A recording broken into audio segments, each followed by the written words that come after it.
اور بتا دیں کہ وہ کیا تھیں اور کہاں کی رہنے والی ہیں اور کس طرح انہوں نے کیا کیا. Please over to live. آپ بتائیں بیٹا. بسم اللہ الرحمن الرحیم. میرا نام لائبہ ہے. مجھے گھر میں اور گاؤں میں سب لوگ فرزانہ کہہ کر بلاتے ہیں. میں ضلع خضدار کی تحصیل زہری کی گاؤں چشمہ کی رہائشی ہوں. گزشتہ سال جولائی میں میرا رابطہ تحریک طالبان کے کمانڈر ابراہیم عرف قاضی ماما سے ہوا اور بعد میں کمانڈر ابراہیم سے گاؤں اسواری میں ملاقات بھی ہوئی. اس کے بعد کمانڈر ابراہیم نے جو کہا گاؤں مشکل رہنے والی ہے، نہ میرے ساتھ مسلسل رابطہ رکھایا اور خود کش بننے کے لیے میری ذہن سازی کی. کمانڈر ابراہیم تنظیم کے بارے میں باتوں سے متاثر ہو کر میں خود کش حملے کے لیے تیار ہو گئی. بعد میں کمانڈر ابراہیم میرا رابطہ کمانڈر دلجان سے کروایا. کمانڈر دلجان نے بتایا کہ وہ مجھے خود کش ٹریننگ کے لیے ڈاکٹر سویہ BYC والے سے ملوائے گا. انہوں نے مجھے ہدایت دیا کہ میں مزید لڑکیوں کو فدائی کے لیے تیار کروں، جس کے بعد کمانڈر دلجان نے مجھ سے ملاقات کر کے مجھے اپنے ساتھ کیمپ لے کر جانا تھا اور خود کش مشن کے لیے ٹارگٹ کا بتانا تھا، لیکن خضدار پہنچنے پر مجھے گرفتار کر لے گیا.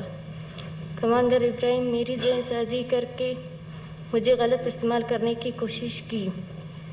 آج کے بعد ایسے کام نہ کرنے کا وعدہ کرتی ہوں اور میں اپنے جیسے لڑکیوں کو بتانا چاہتی ہوں کہ وہ اسی طرح کے غلط کاموں سے خود کو دور رکھیں. آپ تمام خواتین و حضرات کا شکریہ. آپ نے خود سنا کہ لائبہ نے اپنی جو کہانی ہے وہ آپ کو بتائی ہے. میرا سب سے پہلے تو سیکورٹی ایجنسیز کو، کیونکہ آپ کو پتہ ہے کہ جب گرے میں آپریٹ کر رہے ہوتے ہیں اور جس طرح کے ٹولز ہم نے ان کو دیے ہوئے ہیں وہ بہت آڈ ٹولز ہیں، لیکن ڈسپائٹ دیٹ یہ پیورلی ایک ہیومن انٹیلیجنس بیسڈ آپریشن تھا. تو میں بلوچستان کے خضدار کے زہری کے ان لوگوں کا شکریہ ادا کرنا چاہتا ہوں سب سے پہلے کہ جنہوں نے یہ ہیومن انٹیلیجنس پرووائڈ کی، اور ہیومن انٹیلیجنس کی بنیاد پر سیکورٹی فورسز نے اس آپریشن کو کنڈکٹ کیا اور ایک بہت بڑی تباہی سے نہ صرف معصوم لوگوں کی جانوں کو بچایا، بلکہ ایک معصوم جان جس کی ایج بھی آپ کے سامنے ہے، اس کو جس انداز میں اس کو ریڈیکلائز کر کے پاکستان کے اگینسٹ اور عام سویلینز کی قتل و غارت میں استعمال ہونا تھا. تو میں سمجھتا ہوں کہ یہ ایک بہت بڑی تباہی تھی جس سے سیکورٹی ایجنسیز نے کارروائی کر کے اس کو بلوچستان کو محفوظ بنایا. اور اس میں جو سب سے امپورٹنٹ آنسر ہے وہ میں ایک بار پھر on the cost of reputation I am really thankful to the people of Balochistan those who are giving us these informations, کہ اس طرح کی انفارمیشن جو ہے وہ کنٹینیوسلی شیئر ہو رہی ہے اور اب سیکورٹی ایجنسیز جو ہیں وہ اس طرح کے آپریشنز میں جو ہے ان کی تعداد دن بدن بڑھتی جا رہی ہے.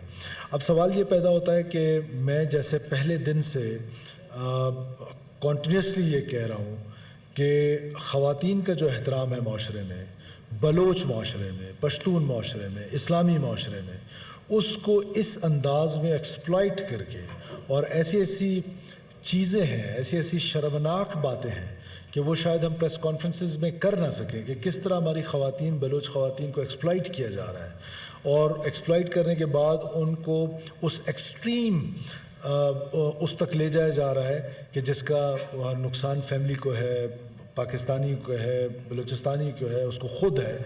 تو یہ بلوچ کو کس طرف لے کے جا رہے ہیں بلوچیت کے نام پر؟ کیا ہمارا معاشرہ، کیا ہماری غیرت، کیا ہماری حمیت، کیا ہمارے بزرگوں کے روایات اس کی ہمیں اجازت دیتے ہیں؟ اس کا جواب قطعاً نہیں ہے. اس کے بعد پھر اب جب کامبیٹ لیڈیز آتی ہیں تو فورسز کا جو ہے، دیکھیں میں بار بار کہتا ہوں کہ ہم رسپانسبل فورس ہیں، رسپانسبل گورنمنٹ ہے، رسپانسبل اسٹیٹ ہے. جب ہم ایسی اسٹیٹ ہیں تو ایسے میں ہم بہت زیادہ احتیاط کرتے ہیں اور کرتے تھے کہ خواتین کے بارے میں خاص طور پہ ہم کوئی ایسا سٹیپ نہ اٹھائیں کہ جس سے معاشرے کو یہ پیغام جائے کہ جو خواتین کا احترام ہے وہ ہارم نہ ہو. لیکن اگر اب آپ ایسی سچویشن میں دیکھیں گے کہ اب وہ یہ احترام کس نے ختم کیا؟ بشیر زیب اینڈ کمپنی نے ختم کیا. یہ احترام کس نے کیا؟ BLA نے ختم کیا. اب سیکورٹی فورسز کے پاس دیر از نو آپشن لیفٹ کہ وہ اس گاڑی کو بھی چیک کریں کہ جس پہ کوئی خاتون جو ہے وہ ٹریول کر رہی ہے. اس سے پہلے آپ کو اچھی طرح اندازہ ہوگا کہ جس گاڑی میں خواتین ہوتی تھیں, ہم اکثر پورے پاکستان میں ایسا ہوتا ہے کہ جب خواتین کو دیکھتے ہیں تو احتراماً وہ پولیس مین یا ایف سی والے وہ کہتے ہیں جی آپ جائیں. تو یہ ساری چیزیں جو ہیں ان کو دیکھنا پڑے گا. پھر بلوچ کو ایک لا حاصل جنگ کی طرف دھکیلا جا رہا ہے اور ان بچوں کی ذہن سازی کی جا رہی ہے جو پختہ ذہن نہیں ہے. اور کیا وائلنس سے بلوچستان کو وہ جو چاہ رہے ہیں وہ اچیو کر پائیں گے؟ Again and again and I am repeating this کہ یہ نہیں اچیو ہو سکتا ہے. جب نہیں اچیو ہو سکتا ہے تو بلوچ کو یہ اب سوچنا پڑے گا کہ کس جنگ کی طرف دھکیل دیا گیا ہے, ایک لا حاصل جنگ کی طرف. حاصل اس میں سوائے کشت خون کے اور ایسے معصوم بچوں کے جانوں کے ضیاع ان کے پیرنٹس پہ کیا گزر رہی تھی, اس کے فیملی پہ کیا گزر رہی تھی, بھائیوں بہنوں پہ کیا گزر رہی تھی. اس کے بعد پھر جن کو جس نے جا کے اس نے جن کو ہارم کرنا تھا ان کی فیملیز پہ کیا گزر رہی تھی, وہاں کتنے بچوں نے یتیم ہونا تھا, کتنی عورتوں نے بیوہ ہونا تھا, کتنے ماؤں کے گود اجڑنے تھے, کتنے خواتین کے سہاگ اجڑنے تھے. تو یہ ساری چیزیں جو ہیں وہ سوسائٹی کو بحیثیت بلوچ اب سوچنا پڑے گا. اور انکریجنگ بات یہ ہے کہ بلوچ اب یہ تھنکنگ میں آ گیا ہے, اس تھاٹ پروسیس میں کامن بلوچ آ گیا ہے. اور یہ جو ہیومن انٹیلیجنس ہے یہ بہت عرصے بعد, لیٹ می ایڈمٹ دس, بہت عرصے بعد ہیومن انٹیلیجنس جو ہے وہ سیکورٹی فورسز کو ملنا شروع ہو گئی ہے. And this is very encouraging from the people. اور بتا دیں کہ وہ کیا تھیں اور کہاں کی رہنے والی ہیں اور کس طرح انہوں نے کیا کیا. پلیز اوور ٹو لائیو, آپ بتائیں بیٹا. بسم اللہ الرحمن الرحیم. میرا نام لائبہ ہے. مجھے گھر میں اور گاؤں میں سب لوگ فرزانہ کہہ کر بلاتے ہیں. میں ضلع گلزار کی تحصیل زیری کی گاؤں چشمہ کی رہائشی ہوں. گزشتہ سال جولائی میں میرا رابطہ تحریک طالبان کے کمانڈر ابراہیم عرف قاضی ماما سے ہوا اور بعد میں کمانڈر ابراہیم سے گاؤں اسواری میں ملاقات بھی ہوئی.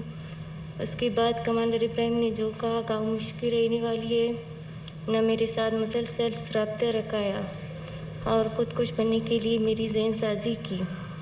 کمانڈر ابراہیم تنظیم کے بارے میں باتوں سے متاثر ہو کر میں خودکش حملے کے لیے تیار ہو گئی.